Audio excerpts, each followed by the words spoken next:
If you look within, you will be depressed. If you look at Christ, you'll be at rest. Can somebody say amen this morning? It says this. It says also this: your focus will determine your feelings. Your focus will determine your feelings. Balance. I want to start out talking about balance this morning. It's easily said, but how many know it's not easily acquired? And I think it's something that each of us need. How do we walk a life of excellence without making it about works? Can I ask you that question this morning to think about it? How in the world can we walk a life of excellence and not make it about the things we do, not about our works? See, if we don't answer this question, guess what? We're going to find ourselves distressed and depressed. That's right. She is Corrie ten Boom is the author of The Hiding Place. I don't know how many of you have had an opportunity to read that or know a little bit about her life. But her family in World War II hid Jews that the Nazis were rounding up. And they created inside of their house a fake room. And in that fake room, they would bring individuals in and hide them until they could get them out of the country. Well, some acquaintance of theirs turned them in. And so they came to the house and arrested the entire family. There was 10 of them, and sent them off to a concentration camp. Now, Corrie ten Boom was there with her sister, and her sister ended up passing away. And 14 days later, she was released. The only one released, and they come back and find out the only thing they can consider had happened was a clerical error. That the Nazis released her by mistake. How many know we know it's not a mistake this morning? Because that woman went on to write a book that has affected so many individuals in her life and tells you what is, right now, the sacrifices she was willing to make for her God. Amen. That's right. And so this morning, I want you to know that each of us this morning have an opportunity to do things that will make a difference.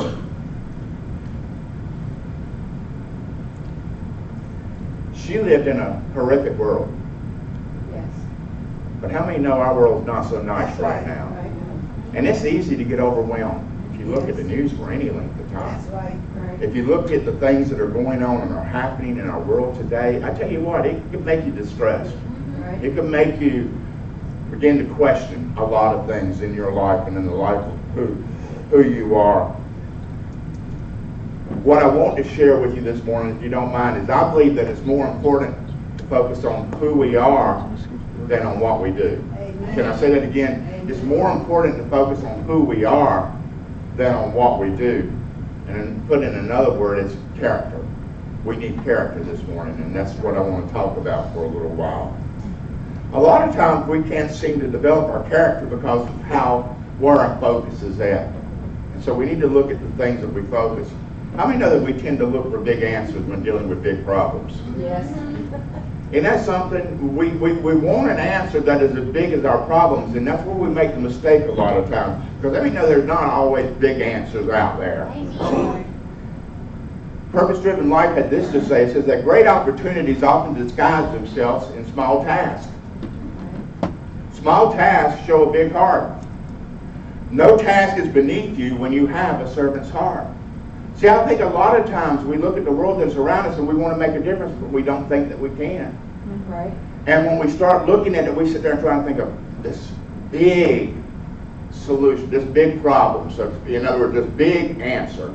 Right. And because of that, guess what? Time just seems to. Anybody know time can slip away from you? Amen. Be careful. And so while you're waiting for that big answer to develop, that big answer to show up, guess what? Nothing's done. And time will just kind of have slipped away. The other thing that we have to look at is a lot of times, we want that big answer because we feel better about doing big things. Right. But our world can be a much better place if we just do the small things that present themselves to us. Right. In fact, Zechariah 4:10, the New Living Translation, 2, said this: "Do not despise these small beginnings, for the Lord rejoices to see the work begin, to see the plumb line in Zerubbabel's hand. The 7 lamps represent the eyes of the Lord that search all around the world. Do not despise small beginnings."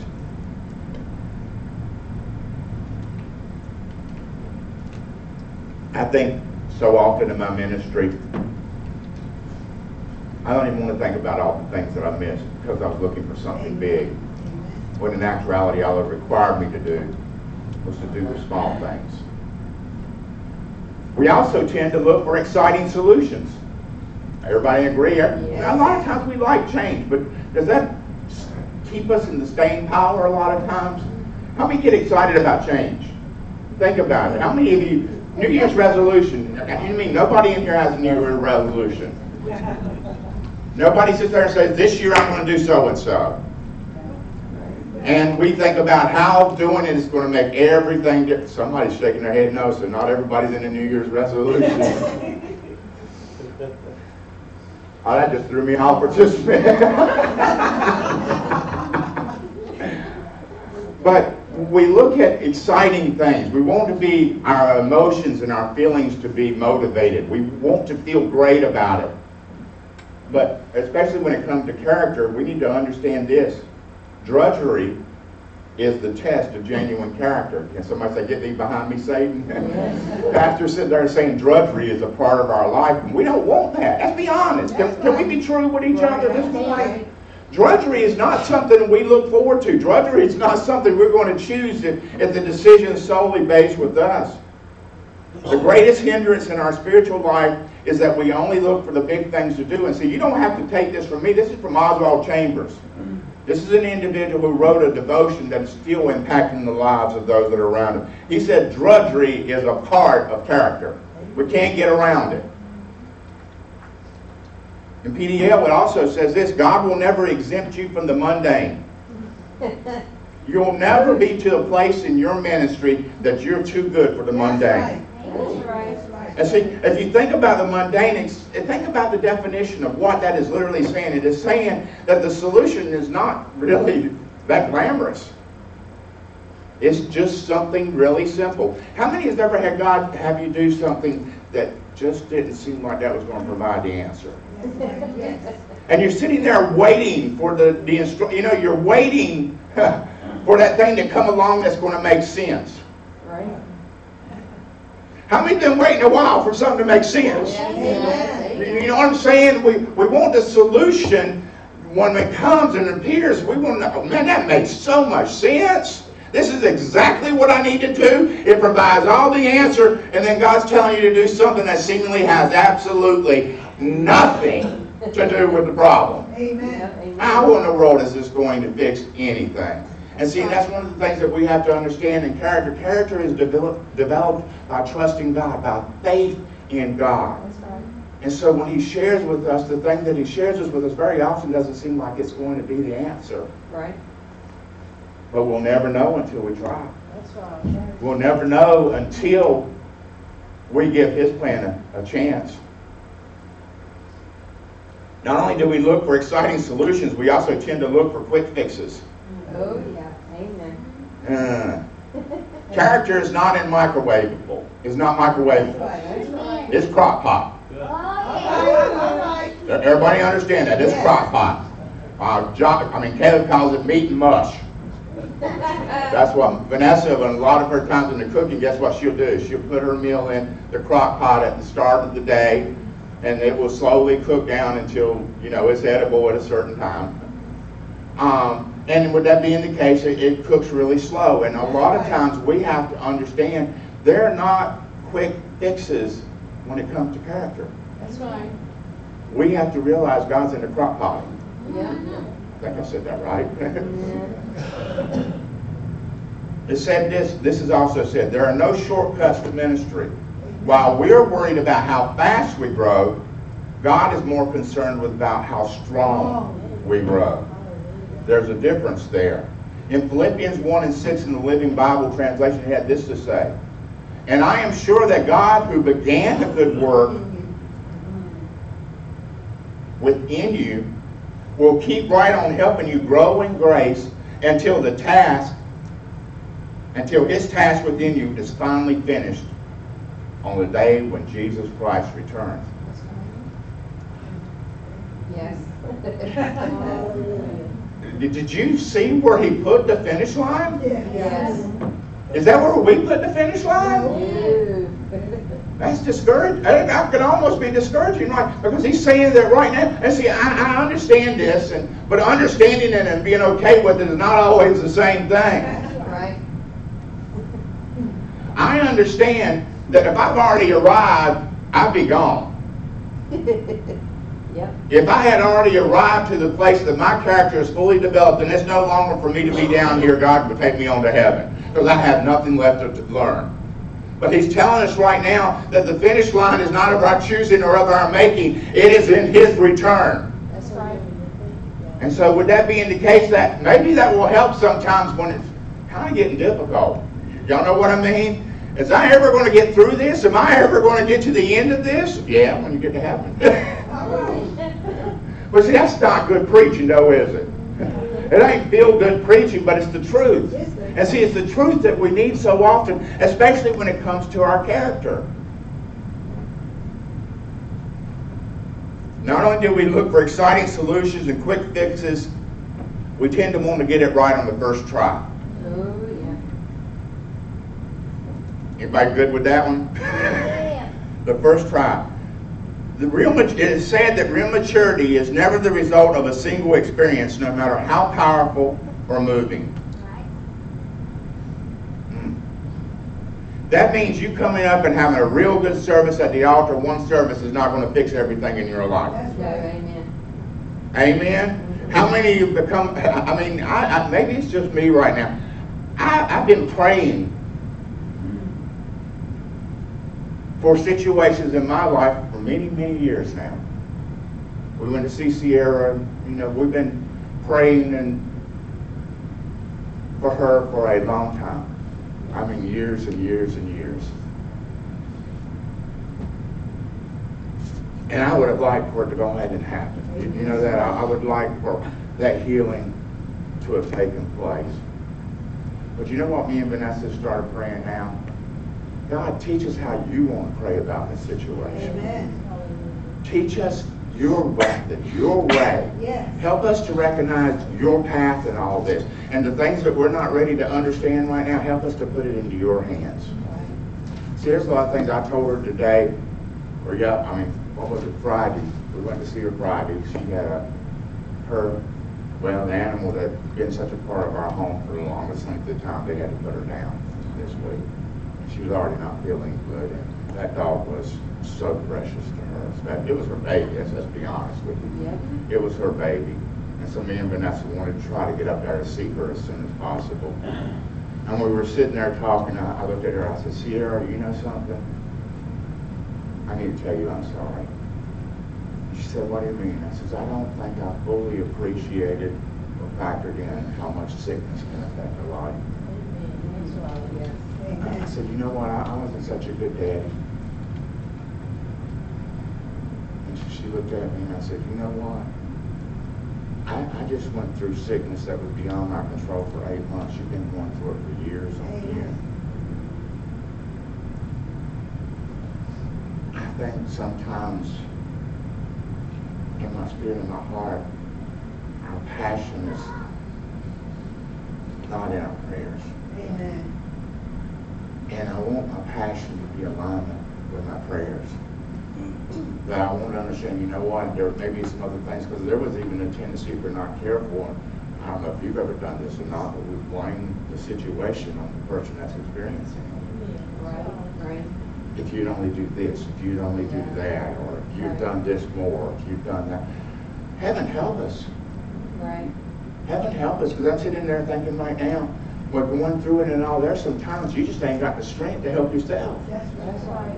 That all you're doing is from one moment to the next, and that's about as much as you can do from one step to the next. Right. And so that's in my heart of hearts today. I want God to move my prayers to be more sympathetic to the hurts and to the pains of others.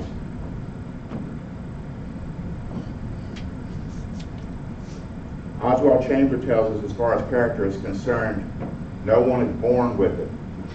Amen. Either naturally or supernaturally. Can somebody say amen? You just don't automatically get character. That's right. How does it happen? Well, first of all, how many know that your habits define your That's character? right. Right. The things you do say a lot about That's you. right. Not only that, how many know habits take time to develop? Right. Yes, they do. Does anybody know what the time frame usually most individuals who talk about this say takes for a habit form? 3 weeks. 21 days. Yep. 21 days. You know, you can almost find that scripturally too. Daniel's fast. Oh, yeah. Daniel's 21-day fast. That Daniel was praying for something to occur, to happen, and that he did it for how long? 21 days, and the angel arrived. And he said that the angel told him that your prayer was heard since the first day, but he still prayed for 21 days. How many know that right now, some of y'all might say, praise the Lord, your answer's already on the way. Amen. Your answer's already on the way. It's already been answered, which means you have to keep developing that habit. You keep praying. You keep presenting it before the Lord. And repetition is the mother of character and skill. Yes. Right. Right. Oh, somebody there with me this morning. Anybody else recognize repetition is a part of our life? It is a part of the character development. In fact, 1 Timothy 4:15 in the GWT version said this: practice these things, devote your life to them so everybody can see your progress. Amen. Right. The things you continually do, the things you continually repeat in your life is making a difference whether you realize it or not. Not only is it making a difference in you, it's making a difference around you because people are seeing you consistently do the same things come rain, come shine, or come storm. That's right. And see, that's the test of true character. It's not how we walk when things are going well, but how we walk when they aren't. That's right. Amen. Amen. These character building habits are also called something else. Spiritual disciplines. Yes. Oh, that's that word, disciplines. Yeah. And see, I want you to understand and realize that it makes a difference when you develop them in your life. And I know, I realize this is that balance. Again, we're going back to that balance that we have an issue right now. Is that you're not gaining entrance by doing your spiritual disciplines. Right. Father, help me say this correctly. We're not earning our way into heaven. But what we are showing is gratitude for what He's done in us. Amen. What He's done through us. And see, with that being the case, is that's what we got to realize today, is that these spiritual disciplines are just a measure, a means of contact, that you're doing things in your life that are consistent, that are steady. How many know consistent? They say when you're parenting a child, one of the greatest attributes is consistency. Right. Do you know that your children actually want you to set boundaries? Yes. Yes. Yes. That boundaries, whether they will tell you or not, makes them feel safe. Amen. But you know, a boundary that's inconsistent is not really a boundary. No. Right. No. And so in that, we've got to realize is that there are boundaries that are established in our life. They are for our protection. They're not to make us feel bad about ourselves. They're instead enabling us to make the character developing changes in our life that need to be made. I'm sitting there and I've got to be careful about what I can say. All I can say is that God's been moving in our life in so many different ways right now in the last few weeks. And I don't know how to word this. I told Vanessa I'm just happy. Amen. I'm just happy. I think Miss Margie said something's different about you this morning. I just want to say I'm glad to be here. Amen. So, you know what? I don't care what happens while I'm here. I'm just glad to be here. Anyway, man, what do you mean, Pastor? I'm saying this, is that too often we place our happiness and make it dependent upon our outside circumstances when that has nothing to do with it. Because when our relationship and our character is what it needs to be, it doesn't matter what's on the outside because our inside can't handle our outside. Yes. Yes. And see, in that, being able to come is the things that we developed, me and Vanessa, and the things that have been going on in our family, we've been working on for years, and all of a sudden, guess what? During the time of sickness and everything else, when we weren't given any other choices or any other options, we decided these were things that were necessary and needed. Guess what? They're a part of our life now, and they're a joy. Amen. Right. And they make a difference. And so in that, that's what I'm talking about when I'm talking about spiritual discipline. It is maintaining a boundary that keeps the devil out and keeps God in. Amen. And see, these are things that we need to recognize. And it makes such a huge, enormous difference when we can. Not only do we look for exciting solutions, quick fixes, and want to get it right on the first try, we also tend to want to have an easy answer. Yes. It said this, the truth will set us free, but it will often make us miserable first. Amen. Amen? Amen. Anybody have some truth spoken into your life? Amen. That it may have set you free, but it didn't make you feel so good when you first got it? That's right. See, there are certain things that we have to understand being miserable. It's sometimes the key that we're in the right place. Amen. Because otherwise, we're going to go with life as it's always been. Right. Does everybody understand that? Is that a lot of times we have a tendency to fall into routines. Right. And these routines can be bondage within themselves, but it is saying that right now, guess what? That uneasiness, that uncomfortableness, God can actually use that in our lives for us to make a difference. It's also said this, there is no pill, prayer, or principle that will instantly undo the damage of many years. Amen. Glory to God. We want God to get rid of in seconds what it's taken us years to build. That's right. Yep. There are certain things in our life and certain habits that have developed over time that we want to be done immediately. And I found this out, and it is the case, and I'll tell you this, is that a lot of times what we have to realize is that though we are set free, we haven't created new habits. Amen. And if you haven't created a new habit, you will fall back into the old habit. Yep. See, that's what takes place, and I realize that in my life as well, is that I want to be free. I want to have God's freedom in me. But I need to understand that there are things that I'm doing that got me in the situation I'm in the first place, and if I don't stop doing them, I'm going to stay in that situation. I no longer are compelled, and I'm no longer in other words, this is no longer beyond my control. These habits are no longer beyond my control. I just need to replace them. But what happens is the moment I commit these ungodly habits, I have given them control once again. That's right. Yep. Now, let me tell you this. In other words, when I bend on my knees and I ask God to forgive me, He set me free. Amen. Amen. I'm set free. Which means I don't have to do what I used to do. That's Right. But if I'm not careful, the habits I've developed will have me do it again. And when I do it again, then I'm under its bondage. Amen. So that's what it is that's the reason why I think that's one of the things He's trying to tell us about when you cast a demon out of someone. Make sure you fill it up. Right. You feel whatever's been vacated up. Yeah. Otherwise, that demon's going to go out and do what? He's going to bring 7 more back in the case that the situation that you're in then is going to be worse than the one you were in before. Amen. And so what happens is it's not the fact that the deliverance is no longer powerful. It's the fact that we must understand that a part of our character requires us to redo certain habits. Right. Think about it. What do we, the habits to do what? Most behavior is what? To meet a need. So what finds out is we got to find a different habit to meet the need we used to have. Amen. Right. And I'm going to tell you what. There were some bad habits I had earlier in my life to feel good. Things that were destroying me.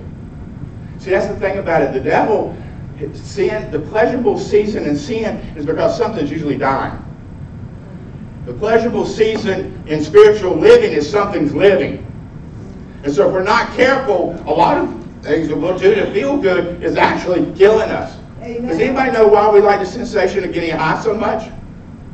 Whether it be through alcohol or drugs, anybody know? And it does something to your brain. It kills your brain cells. Yes, it does. How many in here don't have brain cells you can afford to lose? My dad, when he was sitting there talking to me, Friday I spent some time with my father, and when we were spending time together, he'd been noticing I was forgetting things. Well, I don't know where that's coming from, if it's just typical getting older, or if there was other factors involved. And I was sitting there, and I've been thinking about it and looking at it, and then it didn't help. We met somebody, and we're talking to somebody, and Dad said, "This is my son." He said, "Your son? He looks older than you." Oh my goodness. And I was almost me. I almost said, well, cancer would do that to you just to make it feel. But I had better character than that. I didn't say a whole lot more after that. My dad, my dad loved it. Oh, yeah, yep. He was bent over. He's got hair too. I mean, I don't know about this gene pool that gets hair loss on the mother's side. That's right. But it is absolute. Nah, I'm not going there. So anyway, he literally came right out and said that there was no filter. You look older than he does. So there's not an instantaneous kill that's going to give us character. Right. The other thing we need to understand is this. It said this. Character development always involves a choice, and temptation provides that opportunity.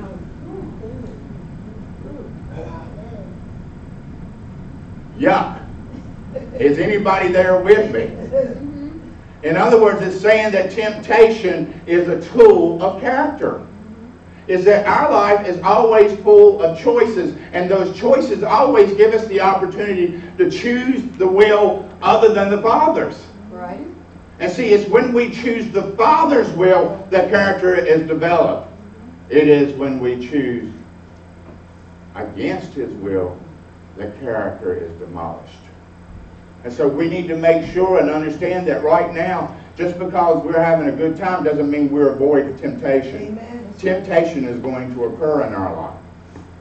1 Corinthians 10 and 13 says, there hath no temptation taken you, but such as is common to man. But God is faithful, who will not suffer you to be tempted above that you're able, but will with the temptation also make a way to escape, that you may be able to endure it. Amen. Can somebody say praise the Lord this morning? What is that saying? Is that there is an escape clause. Everybody watch those Santa Claus movies? The escape clause? Well, that's what God has done for us. He's not taking temptation out of our life, because temptation is the tool He uses to build character. But what He's telling us is that in every situation, we have the power to make the right choice. That's right. Yeah. So then it comes about what? Choice.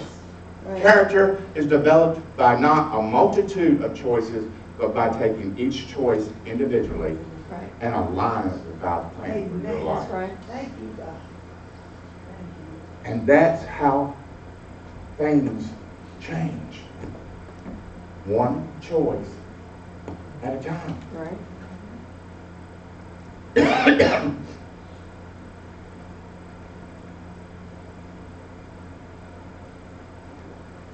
I want to leave a legacy.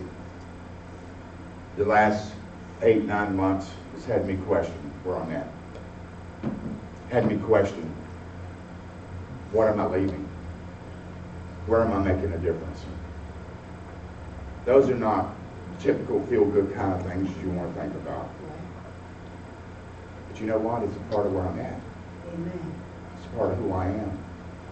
And see, right now, I'm so glad that God is the God of time. Yes. Because He says He can restore what the cankerworm and what the locust has taken from us. Which is saying this. He's saying that right now, all we have to worry about is now. Now. Not about the things we didn't do yesterday or about the things we're going to do tomorrow. It's about the things we're doing right now. Can somebody in the house say praise the Lord? So that don't mean, it doesn't matter how many years have gone by. It doesn't matter how many things have happened in your life or how much you've struggled or what you've gone through. You can go back and continue to pour that extra weight and that burden on you. But it says that the only burden that we're supposed to carry is the burden of today. That's right. And if you can do what's required today, then God can restore everything you lost from yesterday. And He can get you where you want to be tomorrow. But it begins with Him. And that's in my heart today. So there are a lot of things I've gone back and second guessed and looked at it. But you know what? Right now, I haven't got to worry about that. All I've got to worry about is the choices I make today. That's right. Leaving a legacy, according to Tony Miller, leaving a legacy starts and ends with excellence. Amen. What is excellence? Develop skills performed with excellence. In other words, character. Leaving a legacy involves character.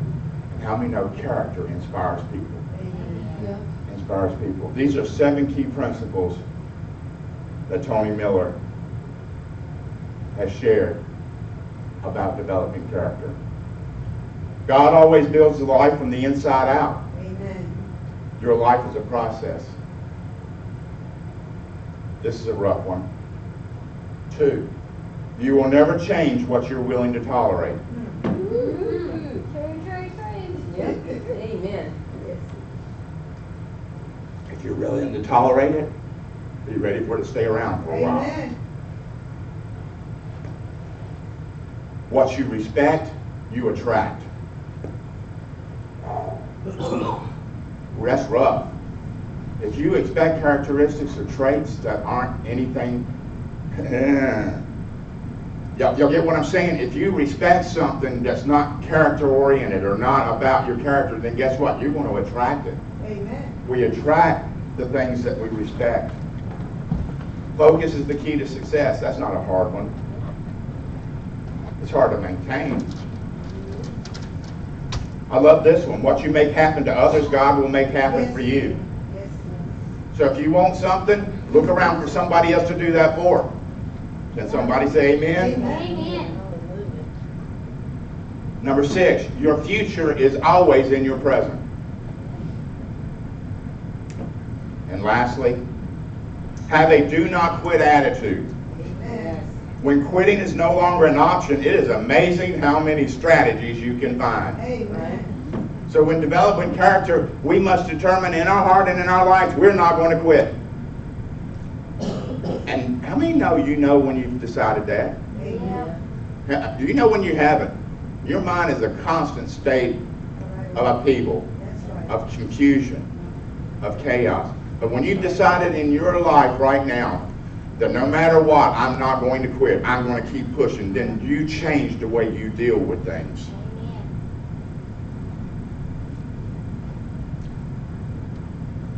Character development is not optional. Beware of looking for big answers, exciting solutions, quick fixes, first tries, and easy answers. Ephesians 2:8-10 had this to say, "For by grace you are saved through faith, and that not of yourself. It is the gift of God, not of works, lest any man should boast. For we are his workmanship, created into Jesus Christ unto good works, which God hath ordained that we should walk in them." Understand that as you read this passage of Scripture, both works and grace are mentioned in the same passage. Our salvation is not a product of our works is a product of our salvation. That's right. Out of our relationship with Jesus, our works will flow. With Jesus as our source, we no longer need big answers, exciting solutions, quick fixes, first tries, or easy answers. And last, and very importantly, you cannot grow without a humble, teachable spirit. Amen. I think all the saddest things that could be describing a life is a life that's unteachable. Amen. Please, this morning, realize that within your grasp, a difference to change the world is there.